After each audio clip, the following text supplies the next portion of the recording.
नमस्कार दोस्तों, बहुत बहुत स्वागत आपका मेरे चैनल पर। मित्रों, आज पुस्तक समीक्षा कार्यक्रम में लाई हूँ नई पुस्तक लघु कविता की है, जिसका नाम है तुम जो दिखती हो मुझे। आप देख सकते हैं और इसके रचिता हैं रूप देवगुण जी। तो दोस्तों, आज हम इस पुस्तक के बारे में आपसे बात करेंगे। पेपर बैग में 2023 में प्रकाशित हुई है। अनंत कला मंच प्रकाशन भिवानी से प्रकाशित हुई है। मूल्य 200 रुपये, पृष्ठ 123।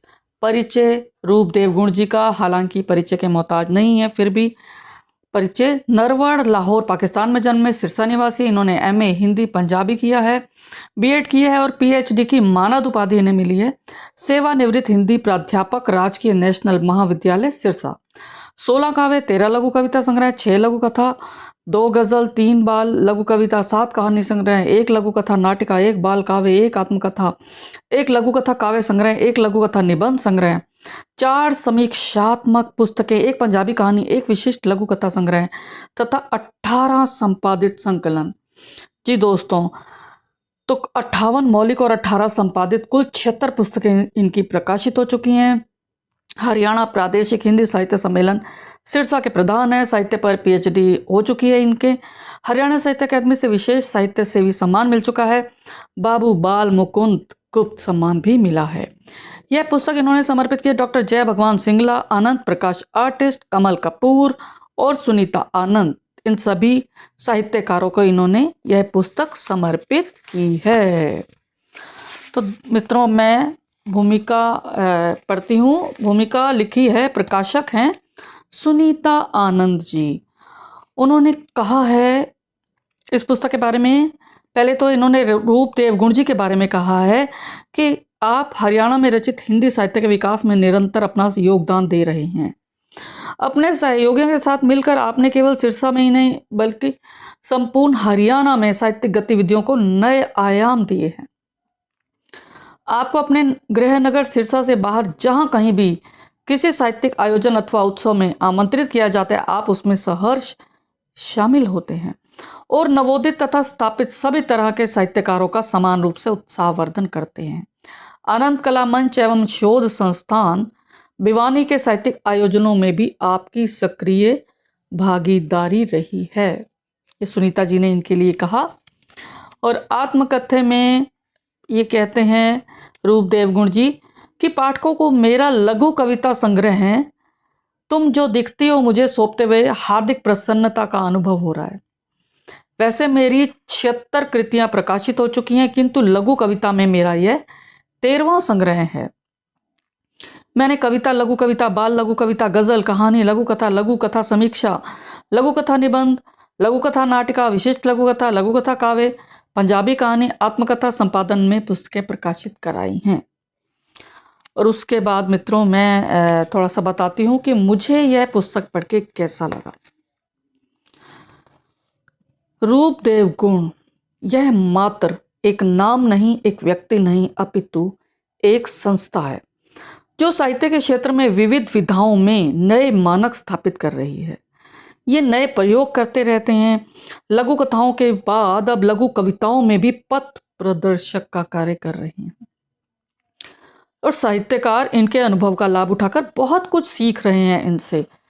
तो अब मैं बात करती हूँ इस पुस्तक के बारे में। इसके 9 खंड हैं। इसमें श्रृंगार रस, शांत रस, करुण रस है, बिंब प्रतीकों का प्रयोग है, प्रसाद गुण है, माधुर्य गुण है, तद्भव शब्द अधिक हैं, यथोचित अलंकारों का प्रयोग है, रूपक, उपमा, मानवीकरण, उत्प्रेक्षा, बहुत सारे अलंकार हैं इसमें। और अब 9 खंडों की बात करती हूँ। पहला है तुम जो दिखती हो मुझे। इसमें प्रेयसी के लिए उपमाएं खूब जड़ी हैं इन्होंने। प्रेयसी को देखिए क्या क्या कहा है, घटासी, लहर सी, चांद, नदी, बूंद, इंद्रधनुष, बिजली, चिड़िया, गिलहरी, कबूतरी सी, इन सभी उपमाओं से उनको नवाजा इन्होंने। श्रृंगार रस की बरखा बरसाई है इन्होंने। अब मैं दूसरे खंड की बात करती हूँ, इनका दर्द। यह शीर्षक है इसका। इसमें इन्होंने हाशिए पर धकेले वंचित वर्ग के दुख को महसूस करके कविता में इन्होंने पिरोया है, चिंता व्यक्त की है कि वे बेचारे कैसे गुजारा करते होंगे इतने कम आमदन में। रिक्शा वाला, रेडी वाला, नाई, मोची, छोटा दुकानदार, मजदूर, किसान, बेरोजगार, फेरी वाला, कुम्हार, ढाबे पर काम करने वाला, इन सभी के दुख को इन्होंने कविता में पिरोया है। उसके बाद है माँ है सोच रही। एक माँ बेटी को क्या क्या सिखाना चाहती है ताकि वह विवाहोपरांत गृहस्थी की जिम्मेदारी का निर्वहन अच्छे से कर सके।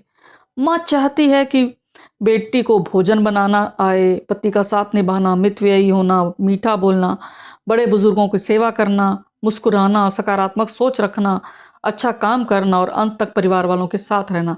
ये सब माँ सिखाए, ऐसा माँ चाहती है। लेकिन मित्रों, क्या सच में माएँ आजकल अपनी बेटियों को ये सब सिखा रही हैं? ये एक प्रश्न है आपके लिए। और अब देखते हैं बैठा था मैं बस में, बैठा था मैं, ये शीर्षक है। इन्होंने अपने आप को रख कर कविताएं बुनी हैं कि बस में, प्लेटफॉर्म पर, घर के बाहर, झरने के पास, छत पर, समुद्र किनारे, शिमला रिज पर, पहाड़ पर, शमशान में। जब जब ये बैठे क्या क्या विचार आए, किसने बात की इनसे, किस पड़ोसी ने बात की। और ये सब इन्होंने कहा है और ये भी बताया कि व्यक्ति की मनोदशा भी अलग होती है परिस्थितियों के हिसाब से, वातावरण के हिसाब से। इसी मनोदशा के विविध चित्र इन्होंने उकेरे हैं इसमें। और अब बात करते हैं अगले खंड की, सुबह की सैर मजबूरियां। इन्होंने बताया कि कुछ लोग तो सुबह सैर करते हैं लेकिन कुछ नहीं करते तो वे मजबूरियां गिनाते हैं। लेकिन मित्रों, मुझे ऐसा लगता है मजबूरियां नहीं, उसे मैं बहाने का नाम दूंगी।